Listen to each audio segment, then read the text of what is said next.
Ask, and it will be given to you. Seek, and you will find. Knock, and the door will be opened to you.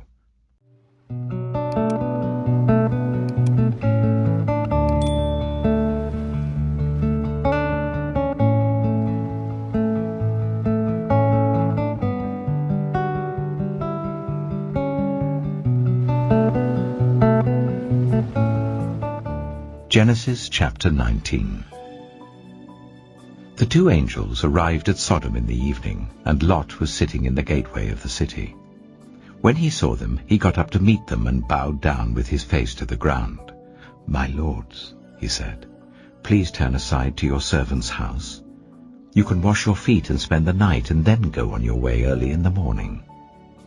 "No," they answered, "we will spend the night in the square." But he insisted so strongly that they did go with him and entered his house. He prepared a meal for them, baking bread without yeast, and they ate. Before they had gone to bed, all the men from every part of the city of Sodom, both young and old, surrounded the house. They called to Lot, "Where are the men who came to you tonight? Bring them out to us, so that we can have sex with them." Lot went outside to meet them and shut the door behind him and said, "No, my friends, don't do this wicked thing. Look, I have 2 daughters who have never slept with a man.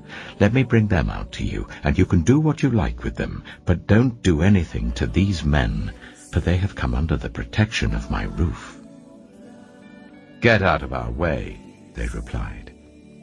"This fellow came here as a foreigner, and now he wants to play the judge. We'll treat you worse than them." They kept bringing pressure on Lot and moved forward to break down the door. But the men inside reached out and pulled Lot back into the house and shut the door. Then they struck the men who were at the door of the house, young and old, with blindness, so that they could not find the door. The 2 men said to Lot, "Do you have anyone else here? Sons-in-law, sons or daughters, or anyone else in the city who belongs to you? Get them out of here, because we are going to destroy this place. The outcry to the Lord against its people is so great that he has sent us to destroy it." So Lot went out and spoke to his sons-in-law who were pledged to marry his daughters. He said, "Hurry and get out of this place, because the Lord is about to destroy the city." But his sons-in-law thought he was joking. With the coming of dawn, the angels urged Lot, saying, "Hurry! Take your wife and your 2 daughters who are here, or you will be swept away when the city is punished." When he hesitated, the men grasped his hand and the hands of his wife and of his 2 daughters and led them safely out of the city, for the Lord was merciful to them. As soon as they had brought them out, one of them said, "Flee for your lives. Don't look back. And don't stop anywhere in the plain. Flee to the mountains, or you will be swept away." But Lot said to them, "No, my lords, please. Your servant has found favor in your eyes, and you have shown great kindness to me in sparing my life, but I can't flee to the mountains. This disaster will overtake me, and I'll die. Look, here is a town near enough to run to, and it is small. Let me flee to it. It is very small, isn't it? Then my life will be spared." He said to him, "Very well. I will grant this request too. I will not overthrow the town you speak of, but flee there quickly, because I cannot do anything until you reach it." That is why the town was called Zoar. By the time Lot reached Zoar, the sun had risen over the land. Then the Lord rained down burning sulfur on Sodom and Gomorrah, from the Lord out of the heavens. Thus he overthrew those cities and the entire plain, destroying all those living in the cities and also the vegetation in the land. But Lot's wife looked back, and she became a pillar of salt.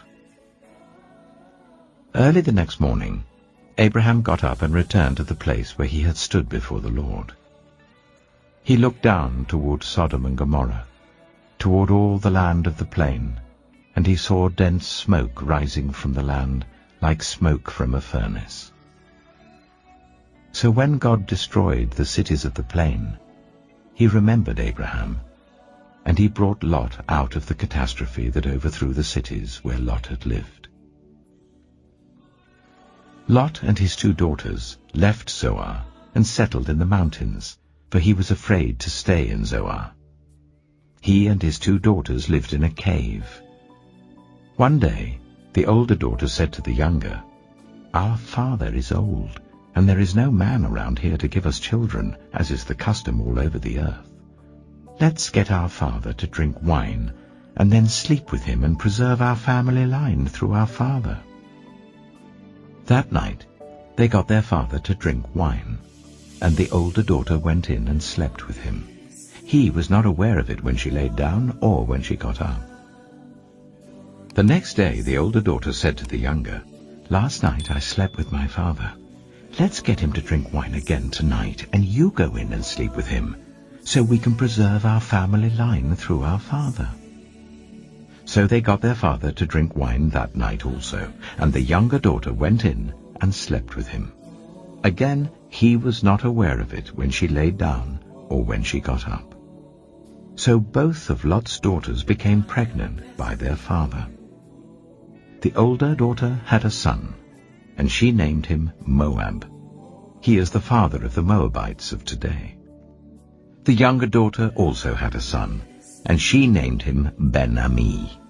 He is the father of the Ammonites of today. Genesis chapter 20. Now Abraham moved on from there into the region of the Negev and lived between Kadesh and Shur. For a while he stayed in Gerar, and there Abraham said of his wife Sarah, "She is my sister." Then Abimelech, king of Gerar, sent for Sarah and took her. But God came to Abimelech in a dream one night and said to him, "You are as good as dead because of the woman you have taken. She is a married woman." Now Abimelech had not gone near her, so he said, "Lord, will you destroy an innocent nation? Did he not say to me, 'She is my sister'? And didn't she also say, 'He is my brother'? I've done this with a clear conscience and clean hands." Then God said to him in the dream, "Yes, I know you did this with a clear conscience, and so I have kept you from sinning against me. That is why I did not let you touch her. Now return the man's wife, for he is a prophet, and he will pray for you, and you will live. But if you do not return her, you may be sure that you and all who belong to you will die." Early the next morning, Abimelech summoned all his officials, and when he told them all that had happened, they were very much afraid. Then Abimelech called Abraham in and said, "What have you done to us? How have I wronged you that you have brought such guilt upon me and my kingdom? You have done things to me that should never be done." And Abimelech asked Abraham, "What was your reason for doing this?" Abraham replied, "I said to myself, 'There is surely no fear of God in this place, and they will kill me because of my wife. Besides, she really is my sister, the daughter of my father, though not of my mother, and she became my wife. And when God caused me to wander from my father's household, I said to her, This is how you can show your love to me. Everywhere we go, say of me, He is my brother.'" Then Abimelech brought sheep and cattle and male and female slaves and gave them to Abraham, and he returned Sarah his wife to him. And Abimelech said, "My land is before you. Live wherever you like." To Sarah he said, "I am giving your brother 1,000 shekels of silver. This is to cover the offense against you before all who are with you. You are completely vindicated."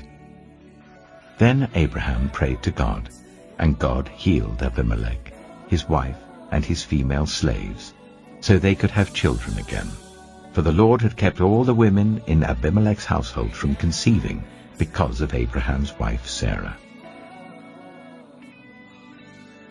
Genesis chapter 21. Now the Lord was gracious to Sarah, as he had said, and the Lord did for Sarah what he had promised. Sarah became pregnant and bore a son to Abraham in his old age, at the very time God had promised him. Abraham gave the name Isaac to the son Sarah bore him. When his son, Isaac, was 8 days old, Abraham circumcised him as God commanded him. Abraham was 100 years old when his son Isaac was born to him. Sarah said, "God has brought me laughter, and everyone who hears about this will laugh with me." And she added, "Who would have said to Abraham that Sarah would nurse children? Yet I have borne him a son in his old age." The child grew and was weaned.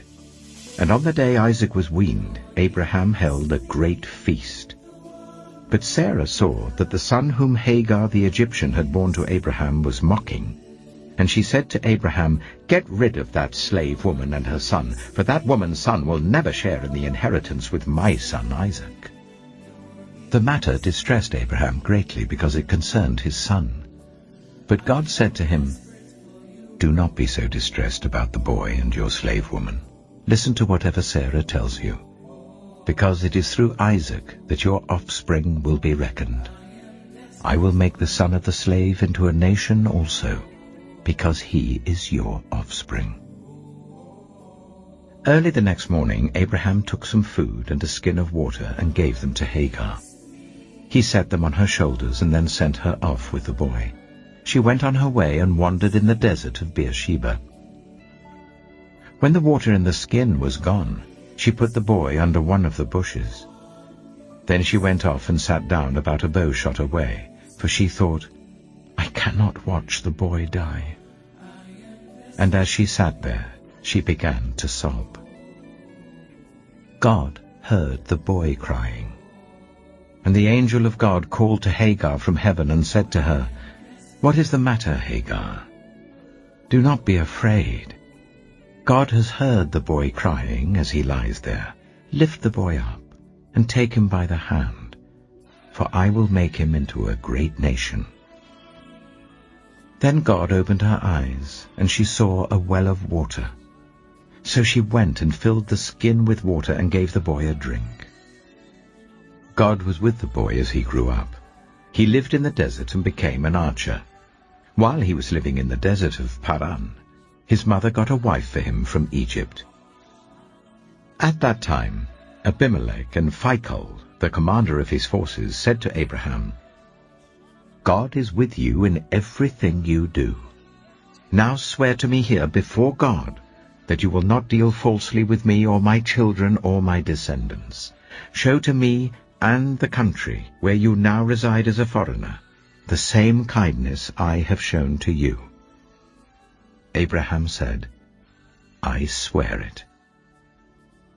Then Abraham complained to Abimelech about a well of water that Abimelech's servants had seized. But Abimelech said, "I don't know who has done this. You did not tell me, and I heard about it only today." So Abraham brought sheep and cattle and gave them to Abimelech, and the two men made a treaty. Abraham set apart 7 ewe lambs from the flock.